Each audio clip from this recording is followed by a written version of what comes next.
जय हिंद दोस्तों, स्वागत है आप सभी का अपना यूट्यूब चैनल पर। चलिए चलते हैं, बढ़ते हैं। आपकी आगामी परीक्षा 2025 के लिए हम लेकर आ गए हैं। आज देखने वाले हैं मॉडल सेट मॉक टेस्ट 11 देखने वाले हैं, जो आपके एग्जाम के लिए अति रामबाण प्रश्न है। इससे पहले हम 1 से लेकर 10 तक करवा चुके हैं। जो लोग नहीं देखे हैं वो जाकर प्ले लिस्ट बना हुआ जाकर के देख सकते हैं। इसका पीडीएफ हम अपने टेलीग्राम पर देते हैं, जिसका लिंक दिया गया है। तो आप लोग जरूर जुड़िए। आपसे छोटा रिक्वेस्ट है कि वीडियो को शुरू से अंत तक जरूर देखें। चलिए बढ़ते हैं अपनी बिना देरी के साथ पहला प्रश्न की ओर। तो मॉडल सेट वो 11 का पहला प्रश्न है कि लिंग राज मंदिर की नींव डाली थी। लिंग राज मंदिर की नींव डाली थी, तो किसने डाला? तो इसमें हम टोटल प्रश्न जितना भी करवाएंगे वो आपके एग्जाम के लिए अति रामबाण प्रश्न है, क्योंकि यहीं से सारे प्रश्न पूछे गए थे जो 3 सालों में लगातार पूछे जाते हैं।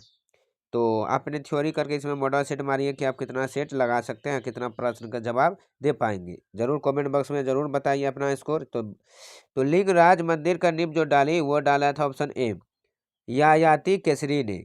यायाति केसरी ने लिंग राज मंदिर की नींव डाली थी।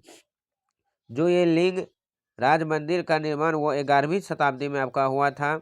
यह मंदिर जो है लिंग राज मंदिर, यह भगवान शिव को समर्पित करता है। इस मंदिर का निर्माण सोमवंश राजवंश के राजाओं द्वारा किया गया था। तो इसका नींव यायाति केसरी ने रखा था। तो option A is the right answer हो जाएंगे। अगली प्रश्न, निम्नलिखित राजवंशों में सबसे पुराना राजवंश कौन है? नीचे जो दिया गया राजवंश सबसे पुराना राज इनमें से कौन है? पल्लव वंश, वेगी, चालुक्य वंश, चोल वंश या संगम वंश? तो राजवंशों में सबसे पुराना वंश हो जाएंगे आपका 2 का ए नंबर। पल्लव वंश जो है वो सबसे पुराना राजवंश है। कौन? पल्लव वंश। Option A is the right answer हो जाएंगे। तो पल्लव वंश की स्थापना कब हुआ? इसका जो स्थापना हुआ 1575 ईस्वी में, ईसा पूर्व में जो इसका स्थापना हुआ। किसके द्वारा? तो श्री विष्णु के द्वारा किया गया था। अगली प्रश्न की ओर बढ़ते हैं। उत्पाद शुल्क वह कर है जो लगाया जाता है। उत्पाद शुल्क वह कर है जो लगाया जाता है, तो किस पर लगाया जाता है? तो ऑप्शन जो हो जाएंगे 3 का option B C is the right answer. माल के उत्पादन पर। Option C is the right answer हो जाएंगे। अगली प्रश्न की ओर बढ़ते हैं। अगली प्रश्न की ओर बढ़ते हैं। अगली प्रश्न है कि भारतीय सैन्य अकादमी स्थित है। भारतीय सैन्य अकादमी स्थित है, तो कहाँ पर स्थित है? देहरादून, माउंट आबू, हैदराबाद या उधमपुर में? 4 का ऑप्शन ए हो जाएंगे। देहरादून में आपका भारतीय सैन्य अकादमी स्थित है। Option A is the right answer हो जाएंगे। अगली प्रश्न की ओर बढ़ते हैं कि सूर्य के प्रति अपनी कक्षा में हेली धूमकेतु का पथ होता है। यानी सूर्य के परितत्य अपनी कक्षा में हेली और धूम का पथ होता है, तो किस प्रकार का पथ होता है? इसका जो राइट आंसर हो जाएंगे दोस्तों 5 का ऑप्शन बी दीर्घवृत्तीय पथ होता है। Option B is the right answer हो जाएंगे। अगली प्रश्न, असहयोग आंदोलन मुख्य रूप से वापस लिया गया था। असहयोग आंदोलन मुख्य रूप से वापस ले लिया गया था किस कारण? तो ऑप्शन हो जाएंगे इसका सी चोरी चोरा कांड के कारण जो है ना असहयोग आंदोलन वापस ले लिया महात्मा गांधी जी के द्वारा। तो 5 फरवरी 1922 ईस्वी को गोरखपुर जिले में चोरी चौरा नामक ग्राम में पुलिस बल के द्वारा जनता ने उत्तेजित होकर थाने में आग लगा दी, जिसके कारण 21 सिपाही जलकर क्या हो गया? मर गए। इसीलिए महात्मा गांधी ने 11 फरवरी 1922 को असहयोग आंदोलन वापस कर दी लिया था। चलिए अगली प्रश्न की ओर बढ़ते हैं। अगली प्रश्न कि भारत में करेंसी नोटों का मुद्रण और आपूर्ति की जाती है। भारत में करेंसी नोटों का मुद्रण और आपूर्ति की जाती है, तो किसके द्वारा? तो ऑप्शन हो जाएंगे ऑप्शन डी भारतीय रिजर्व बैंक नई दिल्ली द्वारा करेंसी नोटों का मुद्रण और आपूर्ति की जाती है। Option D is the right answer. अगली प्रश्न आपका है कि हिंदुस्तानी गायन रूपों में सबसे पुराना रूप है। हिंदुस्तानी गायन रूपों में सबसे पुराना रूप कौन है? गजल, ठुमरी, कजरी या ध्रुपद? ऑप्शन हो जाएंगे B is the right answer हो जाएंगे आपका ध्रुपद हो जाएंगे। जो हिंदुस्तानी गायन रूपों में सबसे पुराना रूप है। Option B is the right answer हो जाएंगे। अगली प्रश्न की ओर बढ़ते हैं। नंबर प्रश्न है कि निम्नलिखित में से कौन सबसे पहले एक क्रांतिकारी थे जो बाद में एक यौगिक और दार्शनिक बन गए। पहले क्रांतिकारी थे वो बाद में यौगिक और दार्शनिक बन गए। वो जो आपका था अरविंद घोष था। कौन? Arvind Ghosh. Option D is the right answer हो जाएंगे। अगली प्रश्न की ओर बढ़ते हैं कि चिनूक किस देश में बहने वाली हवा है। चिनूक नाम का जो है एक हवा वो किस देश में बहते हैं। इसका राइट आंसर हो जाएंगे दोस्त का option B is the right answer, संयुक्त राज्य अमेरिका में।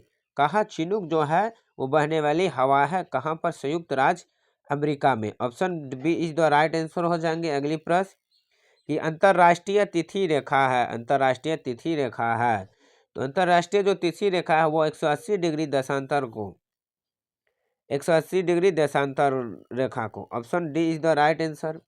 दोस्तों जो लोग चैनल पहली बार जुड़े हैं प्लीज़ इस चैनल को, हमारे इस चैनल को जरूर सब्सक्राइब कीजिए और बेल आई घंटा को दबाना ना भूलें, ताकि मैं जो भी क्लास की वीडियो अपलोड करूँ वो आप तक नोटिफिकेशन पहुँच जाए। डेली आपका 9:30 के बीच 9 से आपके एक क्लास का वीडियो अपलोड होते हैं, तो आप लोग जरूर वीडियो को वॉच कीजिए। अगली प्रश्न, प्रसिद्ध वृंदावन गार्डन स्थित है। प्रसिद्ध वृंदावन गार्डन स्थित है तो कहाँ पर? पिंजौर में, लखनऊ में, मैसूर में या कन्याकुमारी में। तो 12 का जो आपका राइट आंसर हो जाएंगे पिंजौर। ये कहाँ पर स्थित है? तो 12 का ऑप्शन हो जाएंगे आपका मैसूर। कहाँ? मैसूर में। Option C is the right answer हो जाएंगे। कहाँ है स्थित है? मैसूर में। Option C is the right answer. अगली प्रश्न को बढ़ते हैं।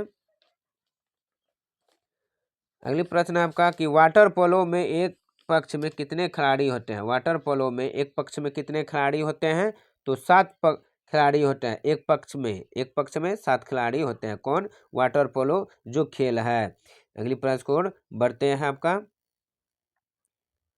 अगली प्रश्न है कि केंद्र सरकार के व्यय को नियंत्रित करने की शक्ति किसमें निहित होता है। केंद्र सरकार के व्यय को नियंत्रित करने की शक्ति किसमें निहित होता है? तो संसद, राष्ट्रपति, नियंत्रक, महालेखा परीक्षक या केंद्रीय वित्त मंत्री। तो 14 का ऑप्शन हो जाएंगे नियंत्रक एवं महालेखा परीक्षक में। नियंत्रक एवं महालेखा परीक्षक में किसके पास रहती है शक्ति? नियंत्रक एवं महालेखा परीक्षक में निहित रहती है। अगली प्रश्न, मगध जनपद का संस्थापक था। मगध जनपद का संस्थापक कौन था? बृहद, जरासंध या महानंद पंत या शिशुनाग या कालाशोक। तो मगध जनपद का संस्थापक जो था वो आपका क्या हो जाएंगे? ए वृहद्रथ तथा जरासंध। वृहद्रथ तथा जरासंध हो जाएंगे। वृहद तथा जरासंध। अगली प्रश्न, बहावई आंदोलन के किस नेता को पटना के सादिकपुर के सदस्यों ने अपना आध्यात्मिक नेता माना था। तो बहावी आंदोलन के किस नेता को पटना के सादिकपुर के सदस्य ने अपना आध्यात्मिक नेता माना? वो हो जाएंगे किसका? तो इसका राइट जो आंसर हो जाएंगे 16 का ऑप्शन सी, सैयद अहमद बरेलवी। सैयद अहमद को बनाया गया था अपनी बहावी आंदोलन के आध्यात्मिक नेता को। अगली प्रश्न, दादा यानी रिंग वर्म में होने का कारण है, यानी दादा नहीं दाद रिंग वर्म में होने का कारण है। विषाणु, कवक, शैवाल या जीवाणु। तो ऑप्शन जो इसका हो जाएंगे 17 का ऑप्शन बी, कवक। दाद जो है रिंग वर्म होने के कारण वो कवक है। क्या है? कवक है। Option B is the right answer हो जाएंगे। अगली प्रश्न को और बढ़ते हैं। अगली प्रश्न है आपका कि किसे कोशिका की आत्महत्या की थैली कहा जाता है। तो कोशिका की आत्महत्या की थैली किसे कहा जाता है? राइबोसोम, अंतर्द्रव्यी जालिका या गोल्जी का या लाइसोसोम। तो 18 जो ऑप्शन हो जाएंगे डी हो जाएंगे। किसको कहते हैं? आत्महत्या की थैली लाइसोसोम को कहते हैं। Option D is the right आपका हो जाएंगे। अगली प्रश्न को बढ़ते हैं। अगली प्रश्न है आपका, तो दोस्तों जरूर अगर वीडियो क्वालिटी, प्रश्न, मेहनत अगर अच्छे लग रहे हैं तो वीडियो को जरूर देर से लाइक कीजिएगा। लाइक करना ना भूलें, ताकि आप लोग लाइक करते हैं तो मोटिवेट मिलते हैं कि हमारे वीडियो को आप लोग को ज़रूर पसंद आते हैं और कंटेंट भी आप लोग के लिए अच्छे लाते हैं, जो कि हम अपने क्लास में जो कहते हैं ऑफलाइन उसी PDF आप लोग को भी करवाते हैं। तो थ्योरी करवा चुके हैं। तो आप जानते हैं कि जो लोग नहीं देखे हैं और जो जानते हैं परिवर्ष किए थे, उसके बाद परिवर्ष यस प्रश्न, उसके बाद आप लेकर आए मॉक टेस्ट। इस 15 मॉक टेस्ट के बाद हम फिर लेकर आ रहे हैं प्रैक्टिस सेट आप लोग के लिए। लगातार हम लेकर आएंगे, मॉक टेस्ट के बाद हम प्रैक्टिस सेट लेकर आएंगे चैप्टर वाइज सबका।